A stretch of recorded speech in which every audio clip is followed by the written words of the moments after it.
Bonsoir et bienvenue sur MyAppCheck.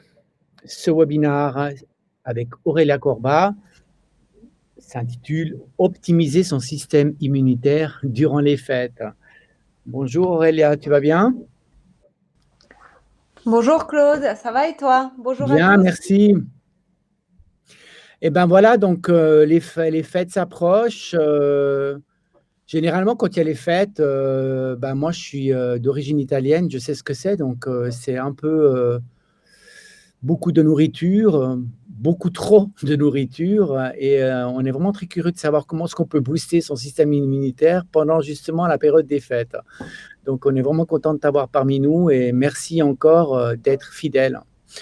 Pour votre information, à tous les gens qui nous suivent sur ce webinaire, Aurélia Corba est notre nouvelle coach MyAppCheck. Donc si vous faites un coaching chez MyAppCheck en français, c'est donc Aurélia Corba qui va vous aider à résoudre vos petits soucis ou vos projets au niveau soit d'une perte de poids ou alors de baisser vos taux de sucre et de vous aider à mieux manger et aussi à mieux vous sentir. Voilà, je tenais à le dire parce que je pense que vous faites un travail formidable, Aurélia. Merci Claude, merci de votre confiance. Merci bien.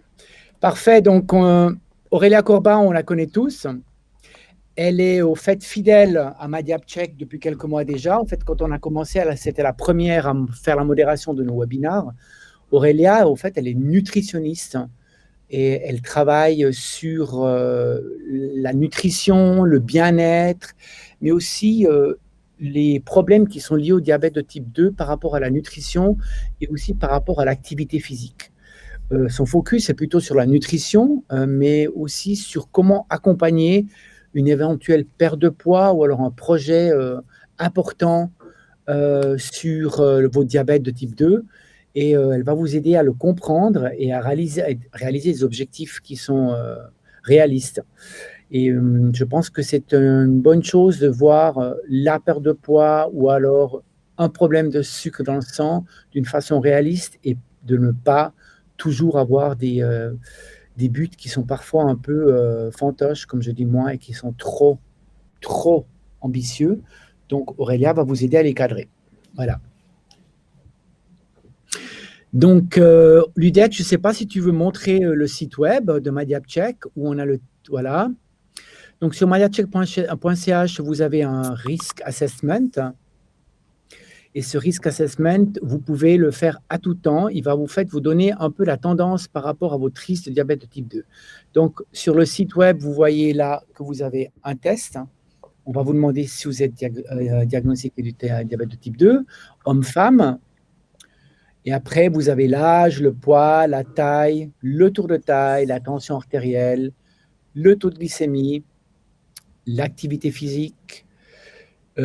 Également, on va vous demander si vous mangez des légumes et des fruits d'une façon régulière et si vous avez des antécédents dans la famille par rapport au diabète de type 2. Voilà. Merci, Ludec. Et là, vous avez un assessment de risque. Là, par exemple, la personne aurait un risque élevé.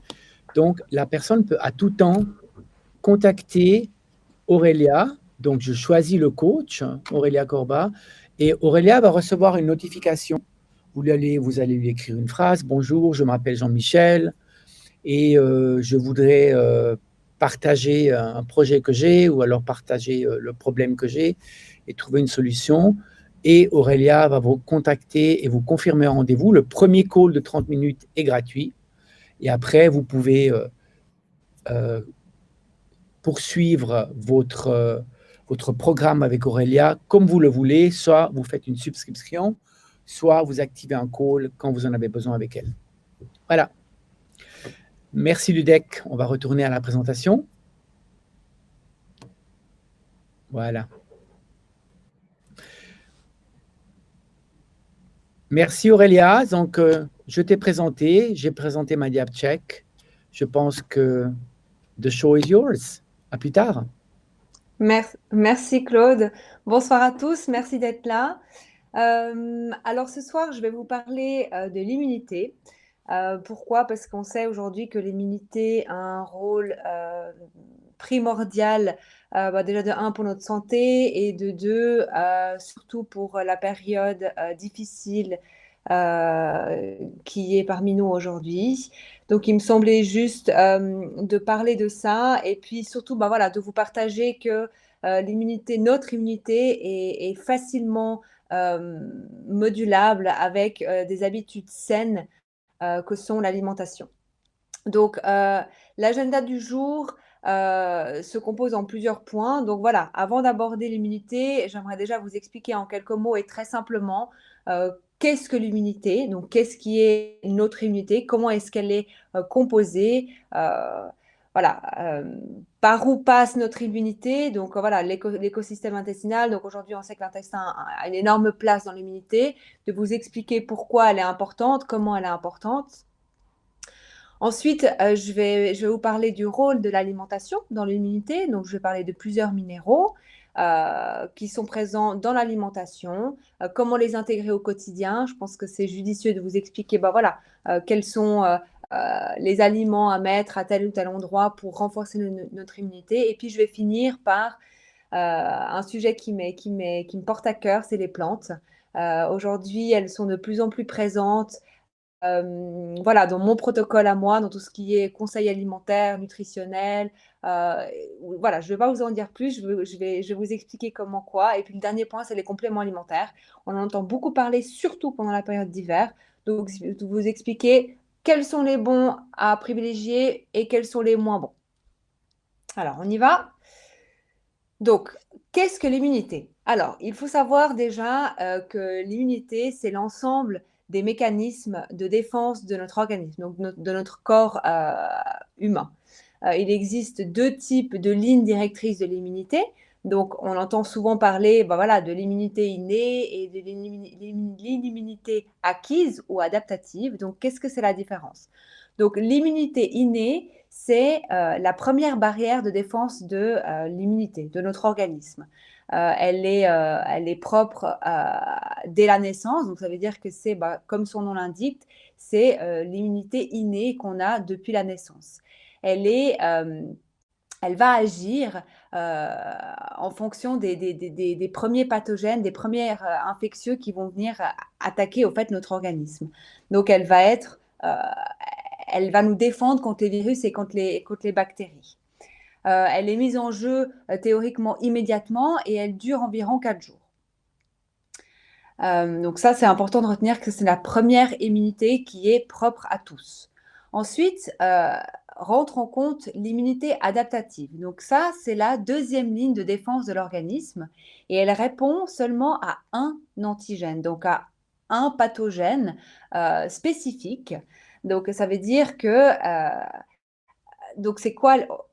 Pour résumer, au fait, l'immunité adaptative, elle va rentrer en compte avec nos globules blancs. On sait que l'immunité aujourd'hui, c'est les petits soldats qui viennent dans notre organisme et qui viennent se battre contre des antigènes spécifiques. Ces petits soldats, ils vont être entraînés, ils vont être modulés à se défendre contre un seul pathogène. Et puis, c'est ça, en fait, l'immunité adaptative. Ça veut dire que dès qu'on attrape un virus, une bactérie, et ben, ce petit soldat qui va être entraîné contre cet antigène-là aura l'habitude, au fait, va connaître ce petit virus, ce petit antigène, et va pouvoir se défendre contre lui. Donc c'est ça, comme ça qu'on nomme, au fait, l'immunité adaptative. Elle va s'adapter à la réponse immunitaire. Elle va s'adapter à l'antigène qui est présent. En fait, c'est important aussi de vous dire, parce qu'on entend souvent parler de lymphocytes, et puis ces globules blancs qui sont justement ces petits soldats que je vous mentionnais avant, s'appellent les lymphocytes. Voilà.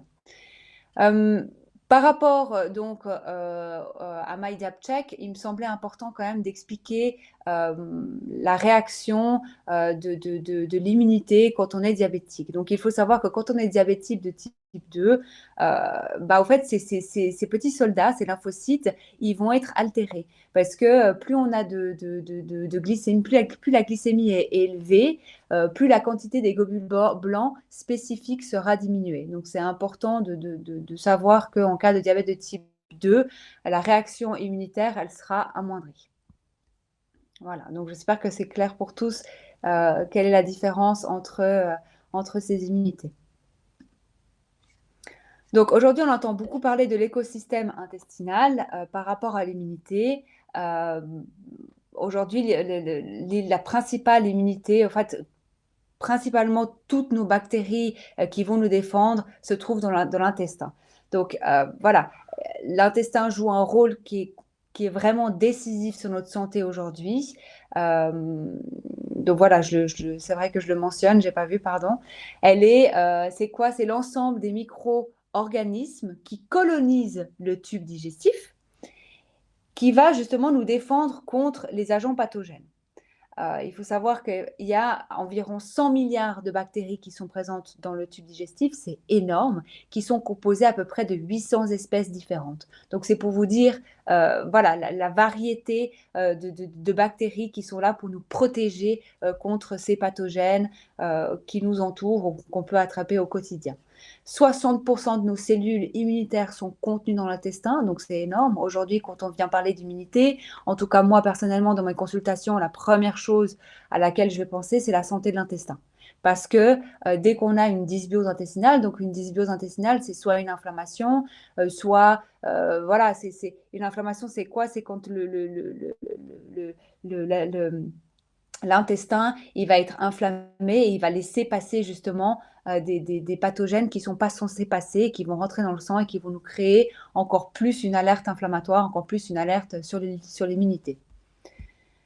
Il faut savoir que l'intestin, il remplit environ 3 fonctions principales et qui contribuent justement à l'équilibre de l'immunité, la digestion des aliments, un effet barrière et le développement du système immunitaire. Donc, la digestion des aliments, donc on sait aujourd'hui, on entend souvent parler de fermentation des aliments, mais c'est en ayant cette fermentation des aliments qui sont dans l'intestin, ils vont créer justement ce qu'on appelle les acides gras à courte chaîne qui, eux, vont agir sur la perméabilité de la barrière intestinale. Donc, ils vont renforcer la barrière intestinale. Donc, ça, c'est très important parce que plus la barrière intestinale sera renforcée, moins elle va pouvoir laisser passer au fait des petits pathogènes qu'on ne voudrait pas qu'ils passent. L'effet barrière, donc, c'est la protection de l'organisme des bactéries. Euh, comme je viens de le mentionner. Et puis, le développement du système immunitaire par 60% de nos cellules immunitaires sont contenues dans l'intestin. Donc, vous voyez, cet ensemble quand même du microbiote, de l'écosystème intestinal est quand même très important dans l'immunité au fait de l'organisme. Donc, ça va passer par effectivement l'immunité adaptative en corrélation avec la santé de l'intestin. Donc aujourd'hui, on entend beaucoup parler justement de perméabilité intestinale, de dysbiose. C'est vraiment cette santé-là qu'on va couvrir aujourd'hui et dont je vais vraiment plus vous parler parce que moi, c'est ça qui m'intéresse. Pourquoi? Parce qu'on trouve tout ce qu'il faut dans l'alimentation pour justement soutenir et puis renforcer cette barrière intestinale.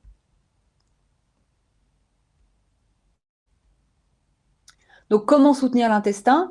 J'en parle beaucoup lors de mes consultations. C'est à peu près la première chose à laquelle je pense quand je parle d'immunité ou quand quelqu'un vient me dire qu'il a voilà, des fragilités de digestion. Parce qu'il faut savoir qu'aujourd'hui, on peut altérer cette flore intestinale via le stress, via l'alimentation. Le fait de mal manger va du coup créer ces dysbioses, ces déséquilibres de bactéries dans l'intestin. Et puis, surtout, la prise de médicaments et d'antibiotiques. Donc, les antibiotiques, c'est quoi? C'est la destruction de bactéries.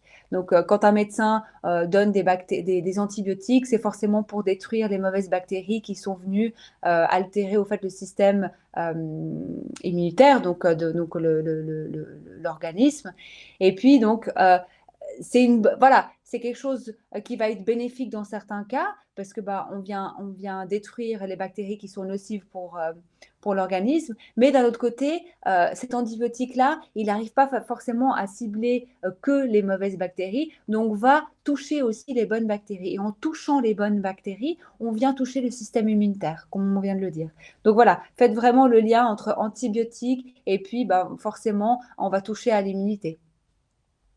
Donc, comment choyer sa flore intestinale? Alors, via les prébiotiques et les probiotiques. Donc, les prébiotiques, c'est quoi? Les prébiotiques, ce sont des aliments qui vont venir nourrir les bactéries de l'intestin. Les bonnes bactéries ou les mauvaises bactéries, hein, je veux dire, l'un dans l'autre. Ces probiotiques, ils viennent nourrir les bactéries. Donc, les prébiotiques, on les trouve dans certains aliments. Hein. C'est, voilà, un petit clin d'œil parce que c'est souvent les aliments qui vont venir faire réagir l'intestin via, voilà, certaines personnes vont avoir des réactions plus fortes que d'autres. Et généralement, on dit tout le temps, quand je mange ces aliments-là, j'ai beaucoup de flatulences. Et en fait, ces flatulences, c'est simplement les bactéries. Moi, je dis c'est des bactéries qui dansent ou qui chantent, hein, parce qu'elles sont contentes d'avoir justement à manger. Et puis, d'autres personnes qui vont mal réagir à ces prébiotiques, qui vont avoir des douleurs, des crampes, qui vont avoir des maux digestifs tout simplement, parce qu'il y aura trop de mauvaises bactéries par rapport aux bonnes bactéries. Donc, ces prébiotiques, c'est quoi? C'est des fibres alimentaires, tout simplement, qu'on trouve principalement dans les aliments végétaux. Donc, on va parler de topinambour, d'artichaut, donc vraiment les légumes de saison. Hein. On pense à maintenant parce que c'est des légumes de saison. Donc, les artichauts, les topinambours, l'oignon, l'ail, le poireau. Qu'est-ce qu'il y a encore? Il y a toutes les légumineuses qui vont vraiment venir travailler sur la flore intestinale, que sont les lentilles, les pois chiches, les haricots, enfin les beans, hein, comme on dit en anglais. Et puis, retenez aussi que tous les céréales complètes qui vont être refroidies, on appelle ça des amidons résistants. Ces amidons résistants vont venir travailler justement sur cette flore intestinale parce qu'ils ne vont pas venir être digérés, mais ils vont directement aller fermenter justement dans le côlon. On parlait avant des acides gras à courte chaîne qui viennent nourrir justement le microbiote et renforcer la barrière intestinale. Alors, voilà, c'est avec ce genre d'aliments-là qu'on va soutenir l'intestin et puis nourrir justement les bactéries de l'intestin. Petit conseil pour les personnes qui ont justement des maux digestifs avec ce genre d'aliments, retirez-les de votre alimentation et puis intégrez-les petit à petit. Et puis, on va venir travailler en corrélation avec les probiotiques. Donc, les probiotiques, c'est quoi? Les probiotiques, c'est des aliments qui vont être, ça peut être des aliments ou des compléments alimentaires, qui vont être fournis, en gros, c'est des bactéries. C'est des bactéries qu'on vient implanter dans l'intestin, soit via l'alimentation, soit via des compléments alimentaires. Plus simplement, via l'alimentation, on le trouve dans le kéfir, dans le levain, dans le kombucha, dans la choucroute, dans les aliments lactofermentés, donc principalement les légumes qui vont être lactofermentés.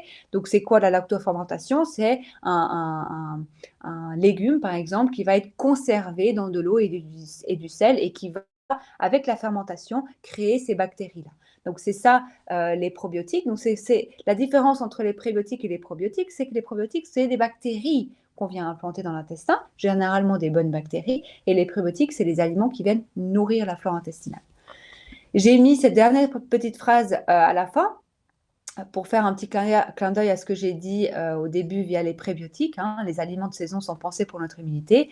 Là, on a parlé de prébiotiques. Les légumes de saison aujourd'hui sont clairement pensés pour notre immunité parce qu'ils vont venir justement comme effet de prébiotiques, donc de nourrir la flore intestinale.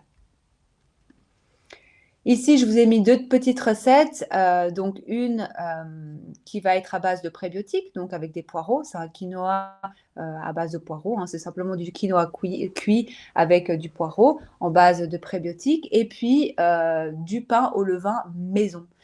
Aujourd'hui, avec le confinement, on a beaucoup plus de confinement ou temps de travail à la maison. On a plus de temps pour soi, plus de temps pour cuisiner. Alors, pourquoi pas commencer à faire des recettes de grand-mère et faire son levain maison. C'est un procédé qui prend une semaine, mais le levain se garde toute une vie. Donc, une semaine pour une vie et pour avoir du pain frais et surtout qui vient travailler sur la flore intestinale, c'est génial. Donc, profitez. de faire votre levain maison. Je vais passer aux minéraux qui sont indispensables pour booster notre immunité, qu'on trouve principalement dans l'alimentation. Et puis, j'ai relevé vraiment pour moi ceux qui sont le plus importants pour l'immunité aujourd'hui. Donc, je vais commencer par la fameuse vitamine D qu'on entend beaucoup parler aujourd'hui avec notamment la période, avec ce Covid. C'est vrai que la vitamine D, pour moi, c'est la vitamine de l'immunité. Elle a un énorme effet positif sur notre immunité. Elle est synthétisée par l'organisme via la peau, hein. On dit souvent, bah voilà, quand je me mets au soleil, je synthétise ma vitamine D. C'est vrai. Par contre, retenez qu'il ne suffit pas de se mettre 5 minutes à la fenêtre pour synthétiser la vitamine D. C'est faux. Il faudrait être à torse nu, pas bronzé, et puis rester environ 15 minutes au soleil pour pouvoir la synthétiser correctement. Ce pourquoi c'est important aujourd'hui, et surtout en hiver, de se complémenter, j'en parlerai plus précisément après, en vitamine D. Elle a un énorme rôle sur l'intégrité aussi de la muqueuse intestinale via les jointures de l'intestin, donc ce qui vient retenir au fait la barrière intestinale. Voilà, elle a un rôle dans l'immunité, un rôle sur la muqueuse intestinale, enfin sur la barrière de l'intestin. Donc elle est vraiment primordiale à apporter au quotidien dans l'alimentation. Elle a une action aussi effectivement sur l'immunité innée et sur l'immunité adaptative. Elle stimule effectivement les lymphocytes que j'ai mentionné avant. Donc vraiment pensez à la vitamine D au quotidien pour renforcer votre immunité. Les sources alimentaires de la vitamine D sont le poisson gras, que ce soit le saumon, les sardines, le maquereau, pardon, le thon. Limiter le thon à 1 semaine parce que voilà, c'est un poisson qui est quand même très riche en métaux lourds. Un thon frais qui est bien choisi avec de la qualité 1 fois par semaine vous remplira vos apports au quotidien en vitamine D, hein. Le jaune d'œuf, le fromage et les champignons, surtout les shiitakes. Les sources sont quand même énormes de vitamine D. Je vous donnerai une astuce après pour pouvoir l'ajouter au quotidien dans votre alimentation. Le zinc, qui est un minéral effectivement clé pour lutter contre les infections, il a une action qui est énorme il a une action antivirale qui est énorme. Il augmente les cellules de l'immunité. C'est un composant naturel de nombreuses protéines de notre corps à nous, donc d'où la nécessité d'en apporter au quotidien. Il stimule le système immunitaire en augmentant également le nombre de lymphocytes, et puis il a une action antivirale puissante, comme je l'ai mentionné avant, et effectivement il aide à contrôler la glycémie, donc le taux de sucre dans le sang. Donc pour les personnes qui sont à risque de diabète de type 2, pensez au zinc, il va aider à la métabolisation des glucides. Les sources alimentaires, alors la plus grosse source alimentaire du zinc, c'est les huîtres, hein. On approche les périodes de Noël où justement les huîtres sont bonnes à manger à ce moment-là de l'année. Encore une fois, c'est pas pour rien. Donc voilà, pensez aux huîtres. Voilà, pour les personnes qui n'aiment pas les huîtres, les fruits de mer, on a une variété de fruits de mer qui sont à notre disponibilité. Donc pensez aux fruits de mer. Dernier point qui est très important aussi pour le zinc. Le zinc, c'est un minéral qui est clé pour la fonction de la thyroïde. La thyroïde, c'est une glande qui vient chaperonner tous les hormones de notre corps humain, enfin de notre organisme. Donc pensez au zinc quand vous pensez peut-être à une hypothyroïdie. Le zinc est primordial pour la thyroïde. Quand je pense à ça, je pense aux femmes et surtout les femmes qui ont donné naissance, hein. On est souvent en carence de zinc, donc pensez à checker votre zinc ou tout simplement à manger des fruits de mer. Les autres sources alimentaires sont le foie. Pour les personnes qui n'aiment pas les abats, pensez aux germes de blé. On trouve aujourd'hui du germe de blé partout dans toutes les pharmacies, aux graines de courge, graines de courge, je pense aussi aux hommes, hein. Pourquoi? Parce que les graines de courge ont aussi une action préventive sur la prostate. Et puis, encore une fois, les champignons, les shiitake. Donc, vous voyez, ça se compile assez. Vitamine D, zinc sont vraiment pour moi les deux clés de l'immunité. Voilà, on en a entendu souvent parler dans la prévention du Covid. Donc, pensez justement à ces deux, cette vitamine et ce minéral pour renforcer votre immunité. Le sélénium, alors le sélénium est aussi est un oligoélément qui a aussi un énorme impact sur la thyroïde, hein. C'est le deuxième. On pense thyroïde, on pense sélénium, zinc. Et puis, voilà, aujourd'hui, le thème, c'est l'immunité. Alors, clairement, le sélénium a un énorme impact sur l'immunité. Il a un effet antioxydant. Ça veut dire quoi? Ça veut dire qu'il va venir protéger les cellules contre le stress oxydatif, hein, donc contre l'agression des cellules contre des agents infectieux. Et puis, il stimule les anticorps et les cellules tueuses. Donc, les cellules tueuses, c'est quoi? Les cellules tueuses, on va revenir un peu au début, hein. Les cellules tueuses, c'est celles qui vont s'occuper justement de ces antigènes qui nous dérangent quand on vient parler d'immunité. Donc, on appelle ça les macrophages, hein, c'est les cellules tueuses.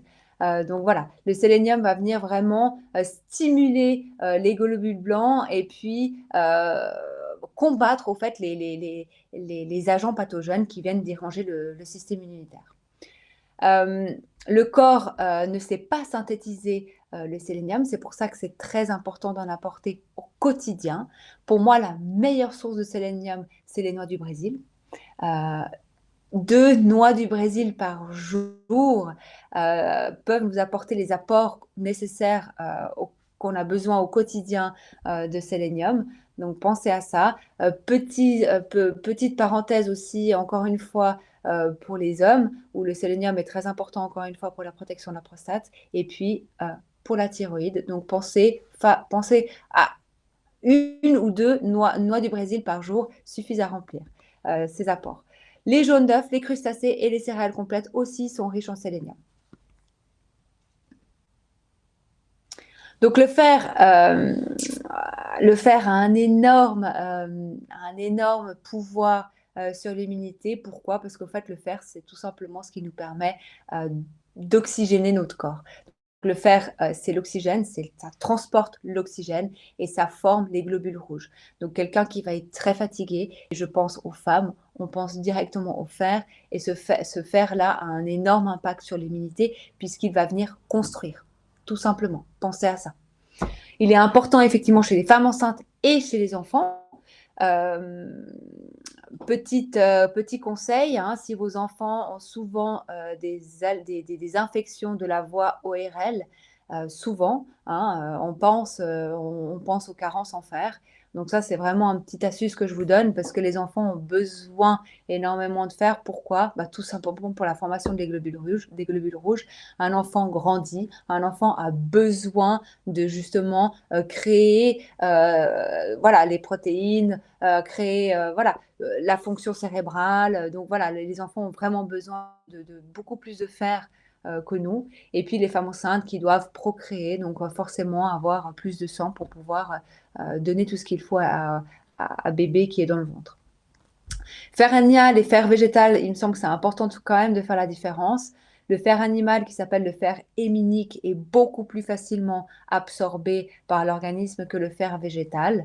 Donc, quand on parle de fer animal, donc de protéines animales, on va logiquement penser à tout ce qui est rouge, hein, tout ce qui est viande rouge, tout ce qui est abats. Ça ne veut pas dire que je vous conseille de manger de la viande tous les jours, mais c'est juste pour vous dire voilà, le lien entre le fer. Pensez aux aliments qui sont rouges, donc qui sont en présence de sang, tout simplement. Dans le fer végétal, enfin, où est-ce qu'on trouve du fer végétal? Alors, principalement dans les lentilles, c'est connu, on le sait. Dans le sonderie aussi, et oui, dans le chocolat noir aussi, parce qu'il va être riche aussi en fer végétal, hein, on appelle ça le fer non héminique.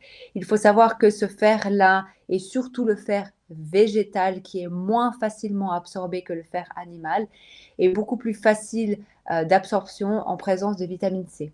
Donc voilà, une petite astuce, pensez à mettre soit du persil, soit de l'orange dans vos salades de lentilles, ça va aider à l'absorption du fer. Est-ce que j'ai tout dit? Oui, j'ai tout dit. La vitamine C, alors c'est connu, hein, la vitamine C qui va venir renforcer l'immunité parce qu'elle a un effet antioxydant, donc elle va protéger les globules blancs. Les globules blancs, on revient dessus, les globules blancs, c'est l'immunité, donc c'est les petites cellules qui vont venir travailler sur l'immunité adaptative. Donc voilà, cette vitamine C, elle va protéger justement ces globules. C'est une vitamine qui est sensible à la lumière et à la chaleur. Ça veut dire quoi? Ça veut dire que si vous mangez une orange, ouvrez-la, mais n'attendez pas 30 minutes avant de la manger parce que la vitamine C va justement s'oxyder, hein. Donc, elle va amener le contraire aux cellules que l'on voudrait, hein. Théoriquement, ça a un effet antioxydant et au fait, elle est sensible à la chaleur et à la lumière au bout de 30 minutes. Ça veut dire quoi? Ça veut dire que quand on revient sur l'orange qui reste ouverte à température ambiante, donc à la chaleur et à la lumière, eh ben, la vitamine va venir s'oxyder. On la trouve dans tous les fruits et légumes. Plus un fruit va être coloré, plus il va être riche en antioxydants. Toujours penser à ça, hein. Et puis aussi dans les herbes aromatiques, comme j'ai mentionné avant, donc notamment dans le persil. Elle va soutenir la production des messagers de l'immunité. Voilà, comme je l'ai dit avant, elle va soutenir justement ces globules blancs. Pour éviter de vous donner toujours des recettes et vous donner une astuce de comment intégrer ces aliments-là au quotidien dans votre alimentation, j'ai décidé de changer un peu et de vous amener un peu un menu alimentaire journalier pour pouvoir amener au fait tous ces nutriments qui sont bénéfiques à l'immunité dans votre quotidien. Donc au matin, des œufs bio à la coque, c'est parfait. Le jaune d'œuf va être riche en vitamine D.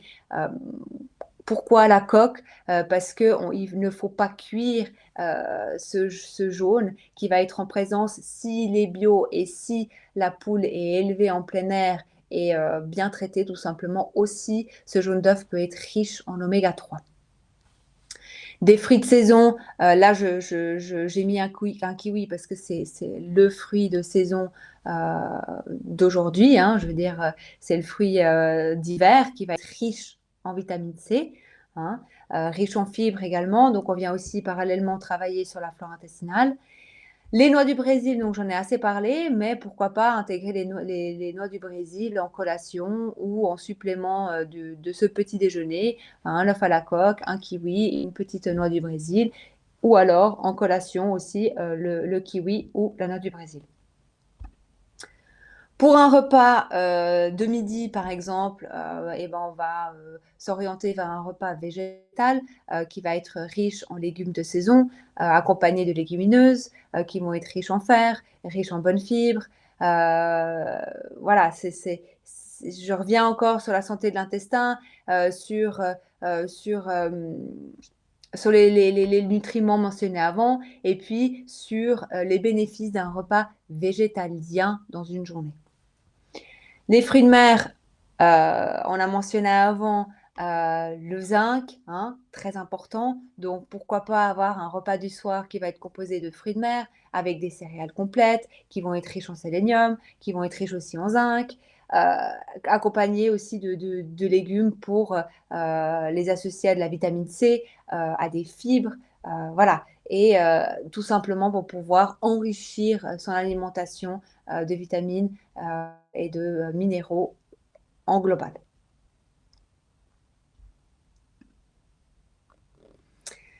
Dernier point pour moi qui est mon petit cadeau de fin d'année, j'ai envie de dire, parce que les plantes aujourd'hui sont très utilisées comme base pour les médicaments et on oublie au fait de revenir sur les choses simples que sont tout simplement les plantes à intégrer dans notre immunité, pour notre immunité, pardon. Moi, j'aime bien revenir un peu à la recette de grand-mère et utiliser ces plantes, donc soit en tisane, soit en sirop EPS. Donc les sirops EPS, c'est quoi? C'est des sirops à base de plantes que vous pouvez commander en pharmacie. Donc c'est vraiment, on travaille vraiment avec que la plante. Donc là, je vous ai sélectionné euh, quelques plantes qui viennent travailler sur l'immunité et qui sont pensées aussi en fonction de la période. Donc le cassis, tout le monde connaît le cassis en fruits. On sait que le cassis est très très très riche en vitamine C. Hein. Donc pensez quand c'est la saison du cassis, moi je le fais à congeler ces petits cassis qui sont très riches en vitamine C. En base de plantes et dans les sirops, ce cassis va avoir un effet antioxydant, anti-inflammatoire, anti-allergique et anti-infectieux. Donc ça vient vraiment travailler sur plusieurs zones qui sont indispensables à soutenir pendant la période d'hiver. Le cyprès, pour moi, le cyprès, c'est la plante antivirale d'exception. Donc, déconseillée par contre pour les enfants, mais pour l'adulte, elle vient vraiment, vraiment, vraiment travailler sur ce virus. Donc, elle vient détruire le virus à l'intérieur des cellules. Donc, pensez au cyprès, s'il vous plaît. L'échinacée, pour moi, c'est vraiment la plante de l'enfant. Pour moi, c'est l'équivalent au cyprès, mais en version plus douce pour les enfants. Donc, c'est typiquement une plante qu'on pourrait utiliser pour les enfants. Elle a une action immunomodulatrice, donc elle va venir moduler l'immunité. Elle va avoir une action anti-infectieuse, bactérienne, virale, antifongique et puis anti-inflammatoire. Donc voilà, elle a rempli encore une fois plusieurs rôles qui sont quand même déterminants pour notre immunité.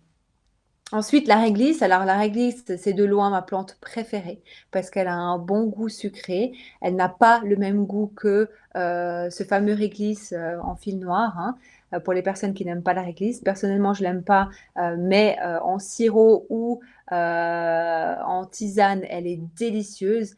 Petite astuce aussi pour les personnes qui ont du mal à quitter le sucre en fin de repas. Pensez à des tisanes de réglisse parce cette tisane vient apporter un goût sucré sans amener du sucre. Hein. Ce réglisse a une action antivirale, antibactérienne et antifongique. Pour les personnes qui ont des muqueuses, pensez à la réglisse. Le sureau, alors le sureau et le plantain, c'est deux plantes encore une fois qui sont conseillées pour les enfants. Le sureau va avoir une action antivirale, anti-inflammatoire et antioxydante. Et puis le plantain antihistaminique. Hein, l'histamine, c'est quelque chose qui va être créé par le corps pour nous protéger au fait contre des allergies, etc. Le plantain aura aussi une action anti-inflammatoire, antivirale et antispasmodique pour les bronches. Voilà. Ici, je vous ai préparé des petits remèdes naturels que je donne, que je conseille pendant mes consultations et surtout pendant la période d'hiver. Arrêtez de vous diriger en pharmacie vers des sirops qui sont voilà, plus bourrés de sucre que de plantes et allez au plus simple. Hein. Comme dans l'alimentation, je dis toujours, dans l'alimentation, il faut rester simple, il faut rester brut. C'est pareil au fait pour ces petits remèdes naturels. Donc là, je vous ai donné des petits remèdes. Pour l'immunité chez l'adulte et chez l'enfant, ce qui change, c'est bien évidemment le cyprès qui est déconseillé chez les enfants. Pour les inflammations de la muqueuse respiratoire, pensez à la réglisse pour l'adulte et puis à l'échinacée pour l'enfant. Le plantain aura cette action justement sur la muqueuse respiratoire. Troubles gastriques pour l'adulte, hein, réglisse à mamélis et puis le pied-main-bouche, le fameux pied-main-bouche des enfants. Pensez au sureau, au cassis et au plantain.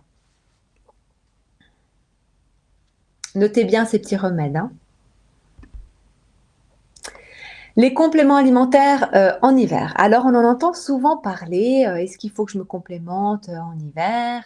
Alors, à l'époque, je vous aurais dit, on trouve tout dans l'alimentation. Aujourd'hui, c'est vrai que c'est de plus en plus difficile parce qu'on mange déjà de 1, on ne connaît plus la saisonnalité des fruits et des légumes, donc on mange un peu de tout à n'importe quel moment de la saison, ce qui n'apporte pas ce qu'il faut, parce qu'il faut toujours penser que la nature, elle est là pour nous offrir ce qu'on a besoin au moment où on en a besoin. C'est pour ça que je le répète encore, manger de saison, ça vous apportera tout ce qu'il vous faut pour pouvoir passer le cap des températures, des saisons, tout simplement. Donc, quand on mange de saison, on pense à son immunité. Aujourd'hui, c'est pas suffisant, malheureusement. Je l'ai pas dit, mais typiquement pour les séléniums, à l'époque, le sélénium se trouvait facilement dans quasiment tous les aliments parce que le sélénium, c'est quelque chose qui va être produit via la qualité des sols. Aujourd'hui, la qualité des sols, elle est amoindrie, donc forcément, le sélénium va être amoindri lui aussi. C'est pour ça que je vous conseille de manger ces noix du Brésil. Soleil et vitamine D, alors j'en ai parlé. Il ne suffit pas de s'exposer 5 minutes au soleil pour pouvoir synthétiser sa vitamine D. Pour moi, le premier, je pense, complément que je vais conseiller en hiver, ça va être justement la vitamine D. Aujourd'hui, on trouve de la vitamine D en pharmacie. On n'est pas obligé d'avoir une prescription de son médecin pour pouvoir s'en procurer. On en trouve je veux dire, voilà, on en trouve comme ça en vente libre. Voilà, c'est le mot que je trouvais, excusez-moi, en vente libre. Il faut savoir que cette vitamine D, elle est liposoluble, ça veut dire qu'elle se synthétise via les graisses. Donc, n'allez pas acheter une vitamine D en capsule qui n'est pas en présence de graisse, ça ne sert à rien. Ou alors, si vous l'avez en capsule déjà à la maison, pensez à la prendre avec votre repas qui va être riche en graisse. Et là, je pense à vitamine D, poisson gras, saumon, par exemple. Les multivitamines, alors j'entends souvent dire, oui, alors moi je prends des multivitamines que j'achète en grande surface. Ça ne sert à rien. Pourquoi? Parce que déjà de 1, elles sont pas chères. Donc pas chères, ça veut dire qu'elles sont très peu dosées et puis elles sont pleines de sucre. Donc ne prenez pas ces poudres de multivitamines, ça ne sert à rien. Vaut mieux aller en pharmacie et prendre 1 ou 2 vitamines spécifiques qui seront beaucoup plus fortement dosées et qui vont mieux agir sur votre immunité. Et là, je pense vitamine D, vitamine C par exemple. Les risques de surdose avec toutes les vitamines qui sont liposolubles, qui sont A, D, E, K, sont dangereuses à prendre si vous ne vous testez pas avant. La seule exception, je dirais effectivement peut-être que c'est la vitamine D, parce qu'on sait aujourd'hui qu'on est tous en carence de vitamine D et qu'elle vient jouer sur l'immunité. Donc voilà, faites des cures de 1 mois, ça suffit, pas besoin de plus. Ou alors, allez vous faire tester et allez regarder votre dose de vitamine D. Les autres vitamines qui sont les AD, enfin les AEK, sont des vitamines liposolubles, donc elles se stockent dans les graisses. Ce pourquoi c'est dangereux d'en prendre si vous ne connaissez pas votre taux sanguin. Les vitamines qui sont hydrosolubles, que sont la vitamine C et les vitamines du groupe B, sont éliminées au quotidien via les urines. Donc vous pouvez sans autre vous supplémenter en vitamine C pour penser à votre immunité sans devoir aller vous faire doser. Les personnes à risque sont les femmes enceintes, les enfants et puis les personnes âgées. Voilà. On risque justement d'être en déficit de ces vitamines et minéraux. La meilleure source de ces vitamines et minéraux est évidemment pour moi l'alimentation. Plus vous mangez varié de saison, plus vous allez pouvoir apporter un complément de ces vitamines et minéraux au quotidien dans votre alimentation. Mon conseil, ce serait, voilà, je le répète encore, de rester simple, manger brut, manger de saison, pas besoin d'acheter des produits raffinés qui sont complètement appauvris en vitamines et en minéraux. Voilà. J'espère que j'ai pu répondre à toutes vos inquiétudes et puis vos questions sur l'immunité. Je pense maintenant je vais devoir pouvoir répondre aux questions, Claude. Merci Aurélia, c'était super intéressant. La première question qui est apparue il y a quelques secondes sur Instagram, c'est est-ce que le diabétique de type 2 a-t-il des carences en vitamines que tu peux tout de suite identifier? Moi, je dirais tout ce qui est synthétisé, donc la vitamine D, clairement. Après, tu sais, c'est tellement délicat. La vitamine B, ouais, la vitamine B, une des vitamines du groupe B, sûrement parce qu'elles viennent jouer dans la métabolisation justement des glucides. Euh, voilà, j'espère que, voilà. Après, je pense au chrome parce que le chrome a un énorme, donc ça, c'est un oligo-élément. Le chrome a un énorme impact sur la métabolisation hein, des glucides. À quoi je pense aussi? Après, je pense, ouais, bah, je pense que j'ai un peu tout dit à travers le webinaire. Mais faudrait que c'est intéressant parce que je vais du coup aller faire mes recherches et pouvoir Mhm. répondre plus précisément sans avoir, parce que là, c'est vrai que je dis ça, mais peut-être, ouais, j'aimerais mieux pouvoir y répondre, être un peu plus précise. Ok, donc on va inviter les gens qui sont ce soir avec nous et les gens qui vont voir aussi le webinaire sur YouTube et sur les médias sociaux. On va les inviter à envoyer les questions à info@madiapcheck.ch ou emilia@madiapcheck.ch pour pouvoir te poser des questions et tu vas leur répondre. Ça va? Avec plaisir, avec Ouais, plaisir. super. Ou alors simplement faire un coach call avec toi, peut-être aussi, Ah tu vois. bah oui, alors ça, oui, volontiers, avec plaisir. Surtout que les coach calls sont très intéressants parce que je traite pas forcément que du diabète de type 2. Je remarque beaucoup que voilà, il y a beaucoup de questions sur les risques de diabète, etc. Mais on voit que c'est beaucoup lié à l'alimentation et puis à l'émotionnel, etc. Donc on traite vraiment plusieurs sujets. C'est vrai que ça part du diabète de type 2 et après on part vraiment ailleurs sur l'émotionnel, sur l'alimentation, etc. Cool. Oui, alors je rappelle à tout le monde encore une fois que le premier call est offert par MyDiabCheck, donc laissez-vous surprendre. Il y a pas mal de questions qui sont rentrées, Aurélia, je vois, donc je vais inviter Ludec à passer la première. Je vois qu'il y a pas mal de questions de Marie-Chantal. Sophie, voilà, concernant le pain en boulangerie, il vaut donc mieux privilégier les pains au levain naturel. C'est une question. Complètement, complètement. Le pain au levain dans les boulangeries, il faut toujours poser la question, hein. Mais généralement, le levain, alors il y a un peu de levain, mais il y a aussi de la levure. Et nous, ce qui nous intéresse, c'est vraiment le levain. Donc il va y avoir un peu, je ne sais pas moi, peut-être 20% de levain, et puis le reste sera de la levure sèche utilisée par les boulangers parce que du coup, c'est plus facile, c'est plus rapide à fermenter, on demande moins de travail. Donc posez toujours la question. Et moi, je dis toujours, le mieux, c'est de faire son levain maison. Hein, je vais communiquer la recette sur MyDabCheck, sur le Facebook de MyDabCheck. C'est facile. Hein. En gros, c'est de la farine et de l'eau, tout simplement. Il suffit de faire fermenter tout ça, puis ça donne bah, justement ces bactéries qui vont venir naturellement lever le pain et puis parallèlement venir travailler sur le microbiote intestinal. D'accord. On va passer à la prochaine question, Ludec. Il y a beaucoup de questions, beaucoup. Véronique, je ne consomme que des produits locaux, plus rien par avion. Par quoi puis-je remplacer les noix du Brésil? J'ai le même problème, Véronique. Moi, j'adore les noix du Brésil. Les gens en achètent toujours. J'ai trouvé quelqu'un qui les importe et qu'elles sont organiques, mais bonne question, hein. Alors, c'est très juste, hein, bravo, vous avez raison. Après, voilà, il faut reprendre un peu le slide et les aliments que j'ai mentionnés avant. Pourquoi pas les graines de courge, c'est la saison. Euh, le sélénium, c'est vrai qu'aujourd'hui, il est très peu présent dans l'alimentation. Comme je le mentionnais avant, c'était selon vraiment la richesse des sols.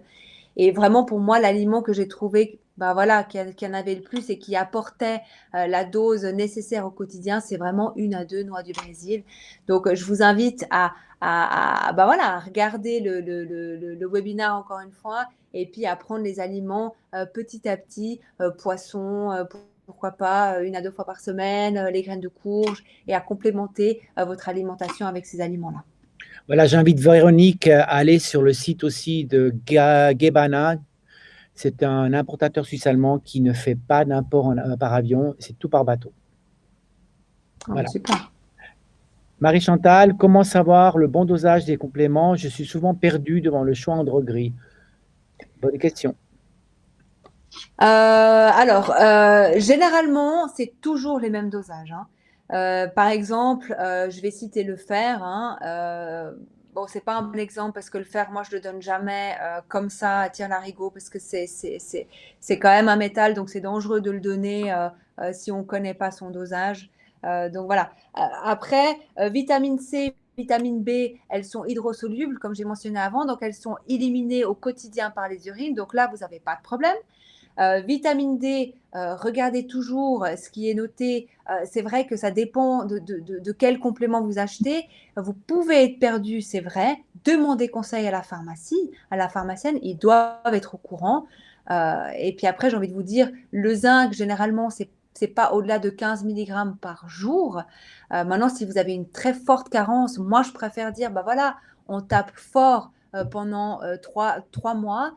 5 jours sur 7, hein, c'est important de toujours se dire, bah voilà, on laisse quand même une pause à notre corps, d'augmenter la biodisponibilité et de faire une pause tout simplement de ces compléments alimentaires. Et puis, donc voilà, pour revenir à ce que je disais avant, je préfère taper fort pendant 3 mois et de se dire, bah voilà, je vais prendre deux compléments en fer par jour, ça augmentera à 30 mg et au moins je sais que mon fer est augmenté. Ok. Ça dépend Merci. des compléments, des marques, oui, c'est vrai. Ah, pardon, pardon. Il y a Pardon, peut-être c'est une moi, c'est moi. question.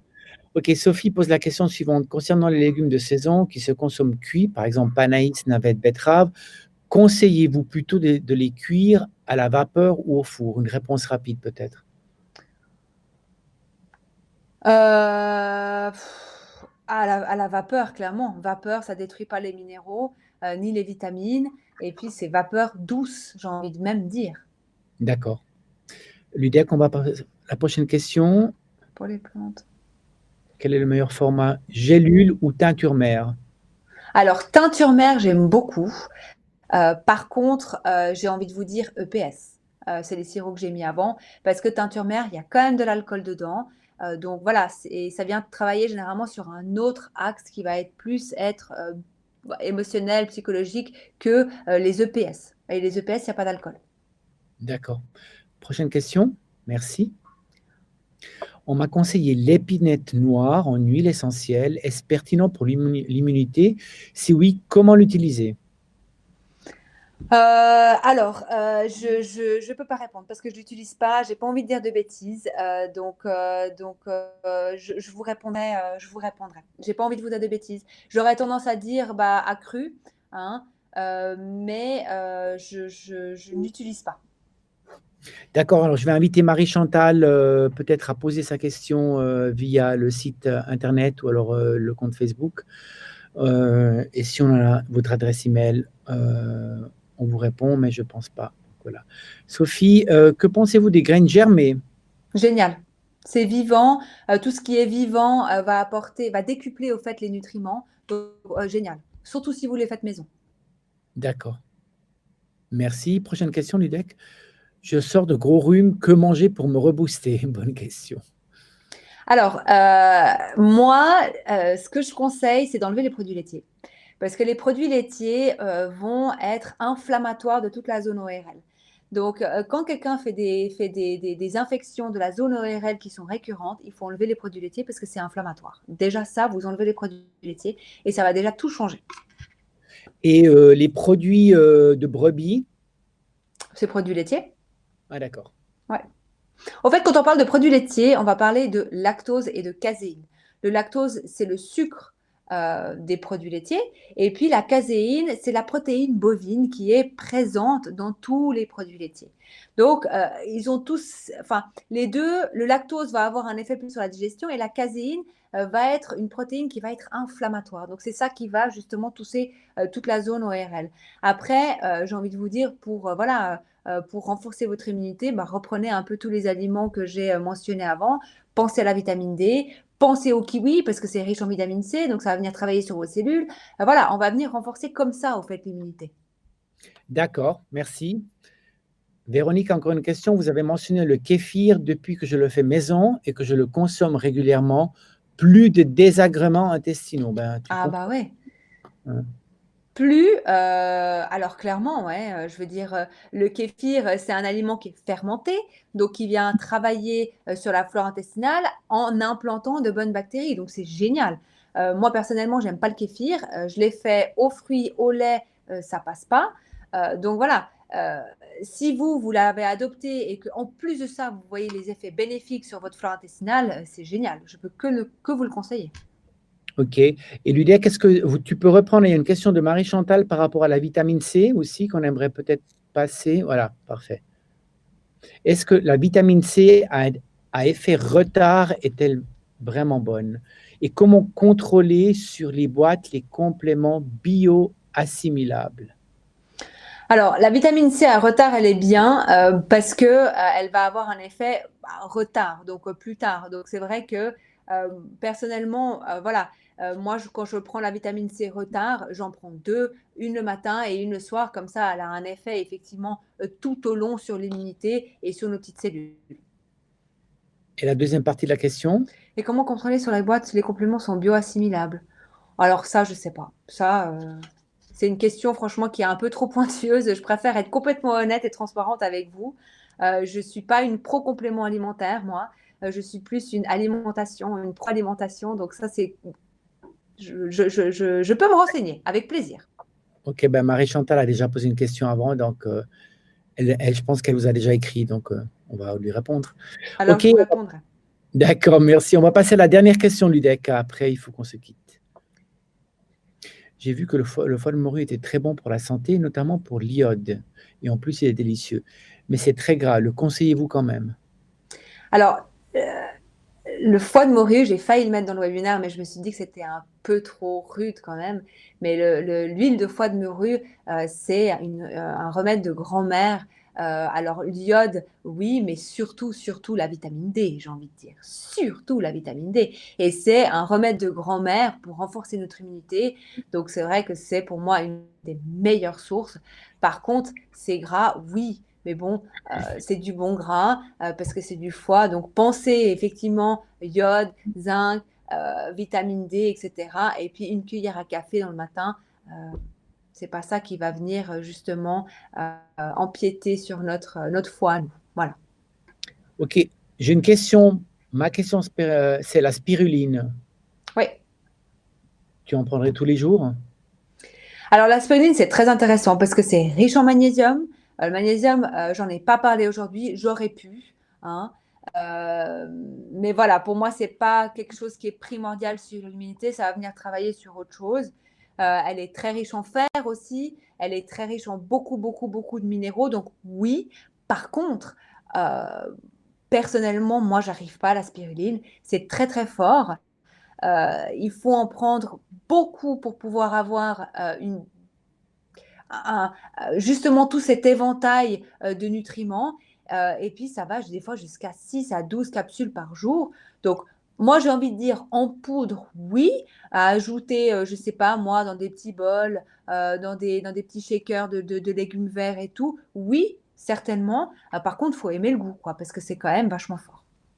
Par contre, va être du fer qui va être végétal, donc, et par la même occasion, qui va pouvoir facilement rentrer dans les cellules, qui ne va pas justement créer cette inflammation qu'on a le plus souvent avec les protéines animales.